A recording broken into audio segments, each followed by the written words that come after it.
Bonjour les gars, j'espère que vous allez bien. Aujourd'hui, on se retrouve dans une nouvelle vidéo du bootcamp. Jour 19 officiellement dans les épisodes. Mais bon, évidemment, il y a eu des jours de pause, fin de pause où je n'ai fait aucune vidéo, mais j'ai continué à pratiquer, à travailler et surtout à essayer d'apprendre un maximum, les gars. Je vais vous faire un petit topo de tout ce qui s'est passé, donc il n'y a pas de récap de ma journée, etc. Ouais, voilà. 2025 est enfin là, donc déjà, je vous souhaite une bonne année, une super année les gars, que tous nos projets réussissent, tout ce qu'on entreprend, tout ce qu'on veut réussir, ça va marcher. C'est obligé parce qu'on zone tout pour. 2024 était une année super, vraiment d'apprentissage pur pour moi, donc j'ai beaucoup appris. Déjà, on peut commencer l'année avec des nouvelles lunettes anti-lumière bleue, c'est super. Mais déjà, vu que je passe plus de 12 heures par jour sur mes écrans, il était un peu temps. Donc, niveau PEF, toujours rien n'a changé. Je vais vous montrer un peu ce que ça donne. Niveau marché, ça commence à devenir intéressant. Je vais vous donner aussi mon avis là-dessus. Donc vraiment, voilà. Une nouvelle année, le temps passe de plus en plus vite, tic tac, ça donne tellement plus envie de se grouiller, de faire des choses intéressantes et j'ai pu prendre le temps de réfléchir un petit peu, mais bon, faut pas passer sa vie à réfléchir non plus. Et j'ai pris le temps, surtout avec ma famille, les gens autour de moi, et c'était vraiment top. C'était vraiment top tout ce qu'il y avait, tout ce que j'ai fait, les fêtes qui se sont passées. J'en retiens que du positif. Évidemment, je suis toujours en plein montage pour mon vlog, hein. En vrai, ça prend du temps du montage. Je m'attendais pas que ça prenne autant de temps. Donc voilà, on va directement passer sur les charts.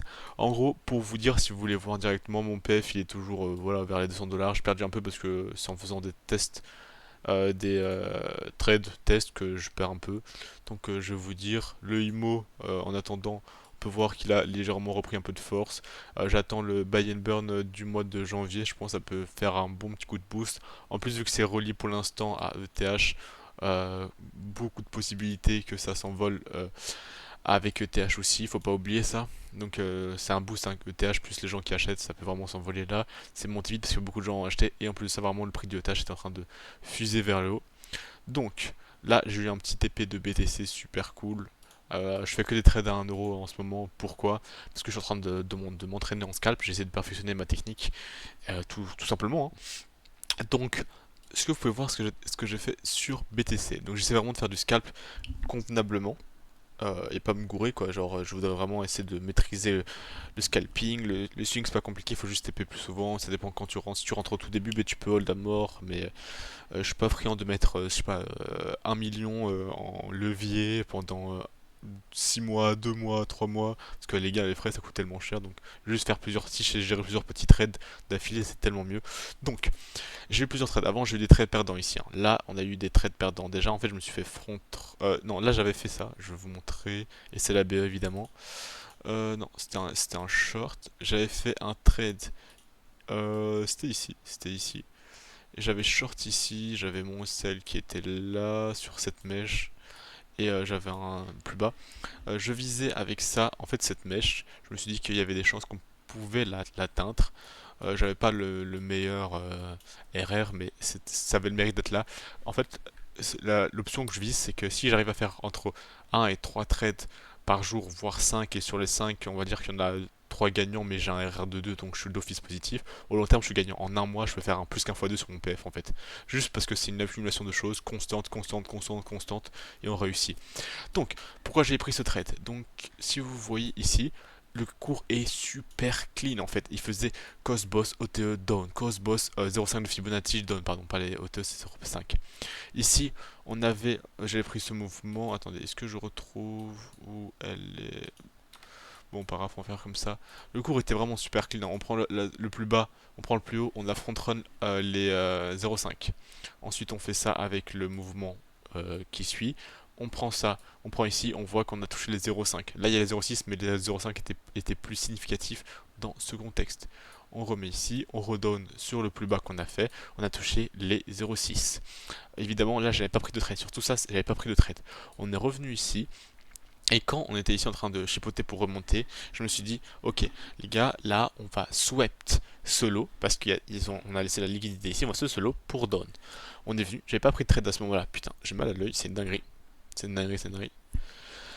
On avait, je suis là, on a laissé la liquidité, on remonte, ici on va remonter, prendre ça, et on va down, ou on va s'arrêter sur la zone haute de ce mouvement et on va down. Donc j'avais pas trade, j'étais juste observateur du cours. Pendant cette période-là, je faisais qu'observer le cours. Le cours il est revenu, il a swap cette mèche et il est descendu. Ce que j'attends personnellement, c'est vers le 6 janvier, c'est là que le cours va commencer à se réveiller.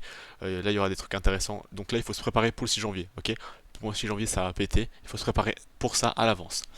Donc on a swap là et on a descendu. Ensuite, les descentes qu'on a fait, elles étaient chirurgicales. Regardez bien ça. On prend la zone, on prend le plus bas, on a touché les 0,5 de Fibonacci.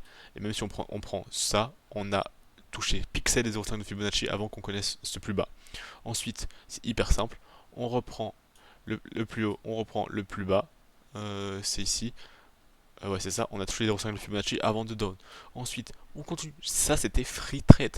Donc, c'est ce que j'ai fait. Mais là, je sais que j'avais pris 0R. Je vais vous expliquer pourquoi. Je pense que ouais, j'étais ici.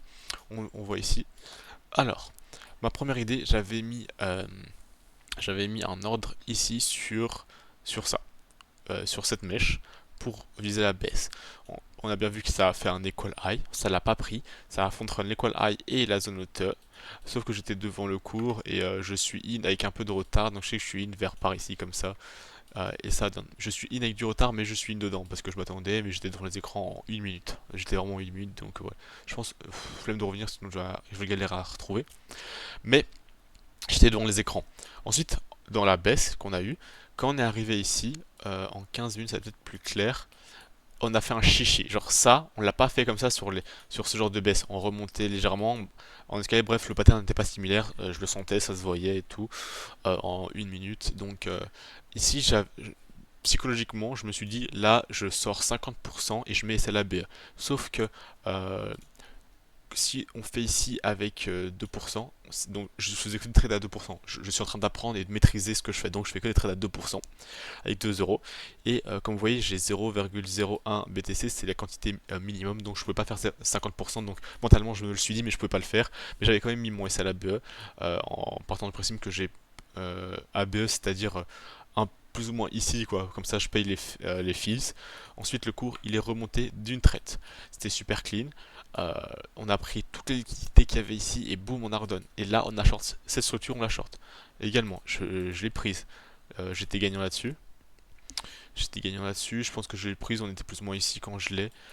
In, est-ce que j'avais un pattern qui m'avait indiqué, je sais plus si j'avais eu un indicateur ou quoi en disant ah les gars on fait une figure de retournement à ce moment-là. Non plus trop. Mais j'ai in pourquoi? Parce qu'en fait je restais dans cette configuration de zone hauteur de ce mouvement baissier plus prise de liquidité de cet equal low et donc j'ai TP là j'ai TP sur à 100%, j'ai TP ici environ plus ou moins. J'ai TP 50% et j'ai mis SLAB. Je dis 50% parce que cette fois-ci j'ai mis un peu plus. Je pense que j'avais mis juste 3, voilà. J'ai mis un peu plus pour pouvoir TP. Je suis en train d'apprendre, mais quand même, faut bien maîtriser à fond. Ensuite, on était toujours en train de jouer dans ce cours, c'était super bien. Ici également, j'ai pris un short et j'ai TP après la mèche. On a eu la première mèche. J'ai vu que le cours il remontait de façon bizarre je me suis dit ok mon TP il sera ici, même chose 50% et SLABE et le cours il a TP. Pourquoi ça c'était un super trade? Parce que en scalping, euh, pour scalper, mettez-vous en high time frame et descendez en low time frame, comme ça vous savez ce qu'en high time frame vous cherchez. Dans ma façon de trader, je trade la tendance, donc si même en scalping, si on a une tendance low time frame et mid time frame minimum, il me faut deux confirmations en tendance qui convergent dans la même direction. Donc en low on est baissier et en mid on est baissier. Ben là je vais chercher des shorts, pas des longues, des shorts. Ok, je peux pas encore me permettre de faire du contre tendance parce que j'ai pas encore une vision de marché assez globale et assez perfectionnée pour me dire que je peux le faire. Et dans ma vision, donc je peux pas faire du contre-tendance, donc je fais de la tendance en low et mid time frame global. Je me mets en mid high time frame pour comprendre ce que je cherche du marché, et là je vais chercher le truc. Ici on voit super bien, regardez. On a eu la touchette des 0,5 de Fibonacci, c'était clean as fuck. Prise de ce high et touchette des 0,5 de Fibonacci, que demander de plus, voilà c'était beau. Ensuite, pourquoi j'ai TP à ce niveau-là? C'est une erreur et une faute en même temps parce que je vais vous expliquer pourquoi. Donc déjà, je vois qu'on a fait la première mèche qui a touché la zone de Fibonacci. On a pris quasiment toute la FVG qu'on avait ici en H1. Je vois qu'on est en train de consolider et je sais toujours que, enfin toujours, en général avant une consolidation comme ça, après ça, on a une manipulation. Ça c'est notre manipulation et extension dans le sens. Parfait, vous voyez, ça fait parfaitement. On a un PO3, accumulation manipulation, extension. Donc c'est simple comme bonjour, hein. J'avais mis mon TP sur cette mèche un peu plus bas. Ouais, j'étais greedy, j'ai bien vu. J'ai mis 50% ici également. On a pris les 50% et on a pump vers le haut. C'était super clean. Ensuite, ce que j'aurais dû voir, parce qu'en fait, étant donné que je gardais dans cette idée de trader la tendance, j'ai pas fait attention qu'on a eu un changement de tendance en H1, ce qui est très important. Donc le mid-time frame passait haussier, et on le voit très bien ici, regardez. Là, on a eu... c'est où boss... Attendez, je suis pas aveugle, il était ici, voilà. COS, et là on a eu notre boss. Là on a notre COS, avec down. On est remonté, on a fait notre boss. En H1, c'est pas le plus clean, mais il est présent. Ensuite, on est revenu sur la zone haute ici. On a pump, on a refait un boss. Et là, on s'est rappuyé dans la zone haute. Donc là, c'était to the moon, d'où tout le marché est aussi aujourd'hui. C'est super beau, c'est super bien à voir. Autos qui prend 35%. Waouh, j'avais pas vu ça. C'est cool ça. J'étais à 10% tantôt, donc c'est bien. Ensuite, donc ça, c'était un trade que j'aurais dû voir seul. Donc là, c'est une erreur de ma part. Maintenant, étant donné que je commence à mieux trader, je vais mettre des positions plus importantes. Je vais faire des trades à 5%, donc 5 dollars, etc., etc. Ensuite ici, pourquoi j'ai fait un trade? Là, on a changé de tendance. En mid-time frame, on est haussier, et en high time frame, on est haussier. Et en low time frame, comme vous voyez, on est haussier. Pourquoi j'ai qu'en high time frame, on est haussier? Les gars, en daily, on est en train de faire un gribouillis, hein, mais c'est une simple consolidation après une hausse, consolidation, et on continue de péter. En high time frame, c'est-à-dire que ça peut prendre des mois, comme des jours, comme des semaines. Donc là, on a plusieurs patterns qui nous disent qu'on va partir à la hausse. Dans ce cas-ci, je cherche des patterns de longue et pas de short. C'est du scalping, on se met en 15 minutes. Je cherchais une zone de hauteur, j'ai raté la première. Quand on prend ce plus bas et ce plus haut, boum, touché de la zone de hauteur, on a explosé. Ok, c'est rien, je l'ai pas eu. On prend ici, on se met ici, on a down, on était dans la zone de hauteur et on a explosé. J'étais pas devant l'écran à ce moment-là, je l'ai pas vu. On a fait la même chose ici, on était là, bingo, touché la zone de hauteur, on a remonté. Et je sais que j'ai pas in sur la mèche comme ça, hein. J'ai in un peu plus haut. Putain, c'est chaud un peu de le prendre. Voilà, j'étais comme ça plus ou moins, même un peu plus haut. Voilà, j'étais comme ça. Ici, essai sur le plus bas en 15 minutes. On peut même mettre en 5 minutes, c'est peut-être un peu plus clean. Je me suis mis comme ça. Et TP sur le dernier plus haut. Voilà, on est clean. Et là, je pense que même en 15 minutes, on est en train de faire un petit... En 5 minutes, on est en train de faire un gribouillis, mais c'est rien d'impressionnant. Ok, ensuite, qu'est-ce que je vois? Ici, on est dans une zone de tout le mouvement baissier. Normalement, en H1, de tout ce mouvement baissier, voilà, on est dans la zone OTA. Pourquoi je dis ça? Parce que c'est en H4 sûrement une zone importante. On est...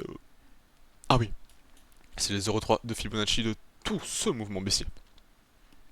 Voilà, les 0,3 de Fibonacci dans ce mouvement baissier. Donc là, ça peut être une zone intéressante pour short. Prise de liquidité. Ensuite, on a notre... comment on appelle ça encore? Notre zone ETE. On a les 0,3 de Fibonacci, donc vraiment toucher de ça c'est parfait. On affile plusieurs réfugiés en H1 et en H0. Il n'y a pas d'ordre bloc, il est assez haut donc c'est pas le plus pertinemment. Ce que je cherche maintenant c'est de revenir dans cette zone haute ici, dans les 94 000 et 93 900. Pourquoi je cherche ça? Donc déjà c'est la zone haute. On va chercher toutes les zones de confluence. Ensuite, ici, on a une grosse zone de liquidité. On va voir la heatmap. Je vais me remettre en weekly. Je recherche comme ça. On a les données 9 crypto. Ah non, je suis sur Popcat, MyBat, BTC, sur Binance, même si sur Bybit. Bon, c'est pour vous montrer, comme ça c'est plus global. Si vous tradez sur quoi vous avez une moyenne d'où se trouve le plus de liquidité. Je le voyais super bien en une week normalement. Oh putain, il y en a quand même pas mal qui sont partis, hein, des liquidités. Ici, il y avait un très gros cluster euh, tantôt. Est-ce que je le vois peut-être en 3 days? Je l'avais vu ce cluster, j'étais pas fou quand même. Peut-être je l'avais vu en low time frame. Voilà. On a un cluster. On a un cluster ici, vers les 94 000. Ça correspond à Amazon OTE. En plus, en 4 heures, est-ce que je peux trouver un OB? Ouais, il est très petit, c'est pas le plus beau, mais là, j'ai un petit OB. On n'a pas de VG, pas de VG, pas de VG. On a un OB qui est encore ici. Bref, une petite zone. Donc c'est dans cette zone que je vais chercher à poser un long avec un plus gros levier, forcément. J'ai une marge d'erreur de 3%, ce qui est quand même pas mal. Je peux faire un petit parpaing. Donc voilà ce que j'attends sur BTC. ETH, j'avais exactement pris le même short ici. C'est dans la même idée que sur BTC avec le swap des mèches. trading en range, beaucoup plus simple. J'ai TP ici, pourquoi? Parce que après cette mèche hyper forte, je vois qu'on avait beaucoup moins de volume. Comme vous voyez, on a beaucoup moins de volume, donc on avait du mat, donc j'ai juste TP ici. Je visais le bas du range, mais il faut jamais être trop greedy, donc j'ai simplement visé là. Il y avait de la liquidité à aller chercher ici. Ça l'a prise, tout simple, comme bonjour. Je vérifie juste si pas de problème dans l'enregistrement. Pas de problème. Ok. Ensuite, ça c'était sur ETH. Sol, on est déjà aux 200$. Putain, j'ai un peu le somme de pas l'avoir longue ici. J'avais un peu le somme, honnêtement. C'était vraiment une belle zone, hein. Putain, mais j'attends toujours un petit retour ici. Vraiment, il y a, regardez, il y a un OB, zone OTE. Enfin, là, il y a des choses à aller chercher. Pour moi, on est trop tôt pour monter maintenant. Un 2 décembre, un 2 janvier, pardon, on est un peu trop tôt. Niveau time frame, ça correspond pas de fou. J'attends un peu plus de temps pour que ça revienne. Ok, c'est bon, pas de problème. J'attends un peu plus de temps. Pour moi, c'est le 6 que ça va péter. Je fais vers le 6. Regardez, niveau time frame, 6 c'est un lundi. Là, on est début janvier. Tout le monde dit oh putain, janvier ça a explosé. Ça commence déjà à monter. Et vu que c'est vers les 3 premiers jours, ça va sûrement down après. Et voilà quoi. Il faut faire peur au marché. Tout le monde pensait qu'on allait à la cave, que là, il n'y aurait pas d'all season. Donc maintenant, tout le monde pense que ça va aller to the moon. Voilà, enfin. Voilà quoi. Bon, n'hésitez pas à vous abonner, par contre, ça me fait super plaisir. À commenter cette vidéo. Je vais vous montrer aussi mon X où je partage quotidiennement de l'actualité et mes trades. Ce gars, c'est un hyper fort crypto je vous jure, il est hyper bon. Imo, j'ai juste un peu le somme que je n'ai pas plus de liquidité à recharger. Si je pourrais mettre, là vraiment, si je pouvais mettre 2K, j'aurais mis bien 2K. J'aurais bien envie de recharger parce que j'ai des petites infos d'insiders et il y a plein de choses super intéressantes qui arrivent, même au niveau du listing. Je peux pas en dire trop, mais vraiment il y a des super belles choses qui arrivent, donc j'ai hâte, vraiment ça j'ai hâte. De toute façon, moi je panique pas. Si vous êtes rentrés ici les gars, bah tant pis pour vous les gars, vous êtes rentrés au point le plus haut, c'est une dinguerie de faire ça. On est rentré au point le plus haut, c'est pas grave, c'est pas la fin du monde. Hold day, rechargez plus bas pour avoir un average price plus ou moins ici, c'est tout. Pas besoin de vous casser la tête. Quand le prix monte comme ça, c'est débile de FOMO. Je l'avais dit dans ma vidéo. Attendez une petite chute avant de recharger. Et même si vous regardez, j'ai attendu une petite chute, j'ai rechargé. Là je suis en perte par rapport à cette position. Ça a rechuté, j'ai rechargé. Et là c'est encore en perte. Ah c'est tout, ça arrive, voilà, c'est comme ça, c'est comme ça. Mais mine de rien, je voudrais bien encore recharger là, je voudrais bien mettre un petit billet. Ce serait l'idéal, donc je verrai là-dessus. On va revenir un peu sur ma face. Bon les gars, maintenant la vidéo elle viendra tous les jours, obligé, donc c'est bien. J'espère que vous avez bien profité, par contre c'est vraiment important de souffler un peu de temps en temps. Moi j'ai un peu restructuré mes objectifs, je les ai réadaptés, je les ai remis pour l'année 2025 correctement. J'avais déjà préparé ma liste de 2025 mais je les ai restructurés convenablement. Et j'ai un peu clarifié 2-3 choses dans ma tête parce que j'avais une idée, j'avais un petit doute. Donc voilà les gars, voilà. J'espère que cette vidéo vous a plu. Merci beaucoup de m'avoir suivi, ça m'a fait super plaisir. Les gens qui like, qui s'abonnent et qui partagent, ben, ça me fait encore plus plaisir. Surtout je vois les petits commentaires les gars, merci. Merci de me suivre tous les jours, tout le temps. Ça me fait super plaisir. Allez, tchuss les amis.